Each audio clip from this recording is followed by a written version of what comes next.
What's up, agents, and welcome back to another Division video. Where if you've not seen it yet, be sure to check out my previous video where I show you an insane bug with the new named knee pads that will get you double damage. That's right, double damage. Don't forget to like, share, comment and subscribe, and let's get straight into it.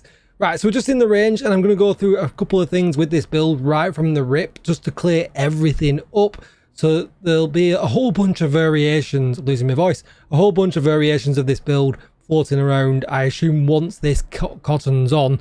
But this is what I'm going with. It's a hot shot, one pop or double pop sniper build. And I've got the Seska knee pads on here. That is not what we're going to be running. We're obviously going to run the new named knee pads. And if you're wondering why I'm running these and why we're getting double damage from them, check out the previous video. But this is what we're going with. Now, you'll see a whole bunch of variations online, and I'm going to clear up a bunch of them variations very, very quickly right now. Chain Killer is the easiest piece to get and is going to give you the best bang for your buck. You want one with headshot damage and weapon handling. You can go crit chance if you want, but it's not worth stacking the crit chance because your crit damage will be rubbish. So therefore, you get more value from weapon handling, in my opinion. We get Perfect Headhunter. Now, if you want to go really, really hardcore, you could find yourself one of these, a HG chest. But since they took the 2% off it, it actually has slipped in damage. The Chain Killer is better. You'll get more bang for your buck with the Chain Killer.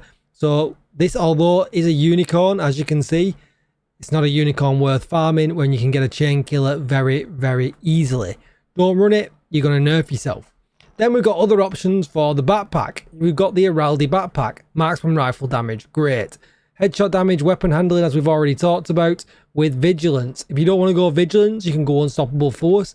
It does stack up to the same amount of damage, just that you've got to get kills, but you've got no worries about losing it. Absolutely up to you. I've gone vigilance because it's just going to be a little bit better of a demonstration of how powerful the build is, and we're going to use the decoy anyway. So that's that cleared up as well. But people are going to be saying run the Ninja Bike backpack because that will give you some extra value. Well, okay, it's going to give us 5% damage to armor from that, and it'll give us the 4-piece hotshot bonus. The 4-piece hotshot bonus and that 5% damage to armor will make you lose a good amount of damage. You can see here it was doing 2062. Well, actually, the build without them does 2421.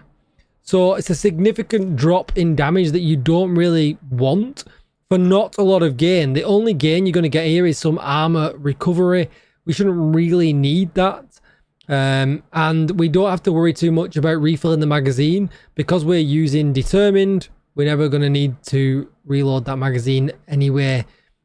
Because we're going to do so many one-shots that when we do need to reload it, it's not really a problem, right? It's just not a problem, right? I don't feel like the 4-piece bonus is worth it for losing so much damage. So the Ninja Bike on this build is also not worth it.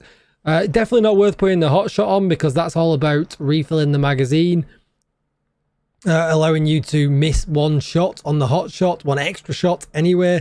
And again, we're running Determined. It kind of negates that use case anyway. So this is the best scenario you're going to be able to go with if you want to run these pads. And it will give you an extreme amount of damage. Then guns, you've got two options. M700 Carbon is my go-to. Absolutely maxed out, as you can see. 1.25 mil, 55 RPM, 12 in the mag, which is what's important to me. I like a bigger mag. Damage to target out of cover and Determined. I see a lot of people running the SR1, but as you can see, it just gives you an extra RPM, and I don't really feel like that's, we're not talking assault rifles or SMGs here, we're talking marksman rifles. And it has 2 less in the mag, which is a huge disadvantage. Yes, it's only a very small negate in damage here, but I just don't think it's worth it. The M700 Carbon is the best for what I think. And then if we just do some very quick range numbers here,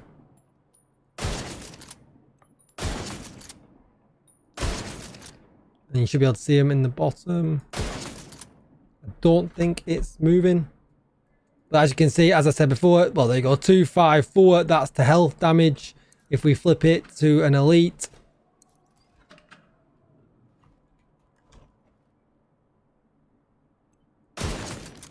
249, as I showed you before.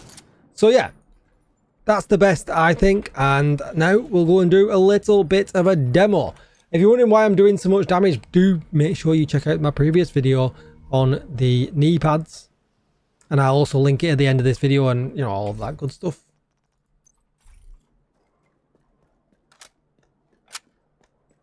Now, with this, try not to shoot any armored bad guys. Go for the purples, the yellow, the reds, the normal elites are also fine.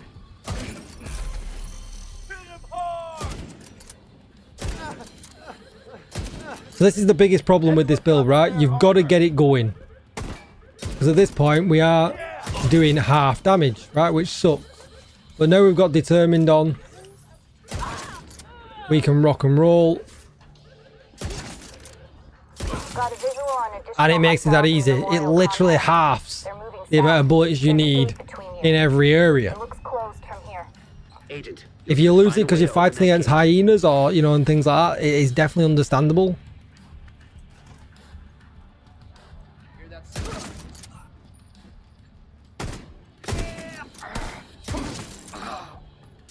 See, we killed the guy there without having to break his armor. There's another one. So we'll kill him. We didn't have to break his armor. We didn't have to kill him.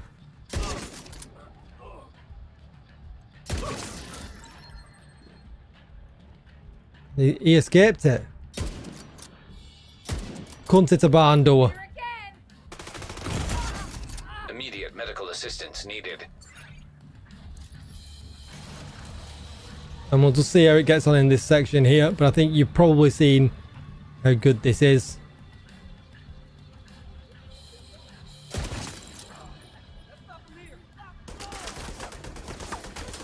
See, look, bro. We don't need this. 30 meters is such a long distance.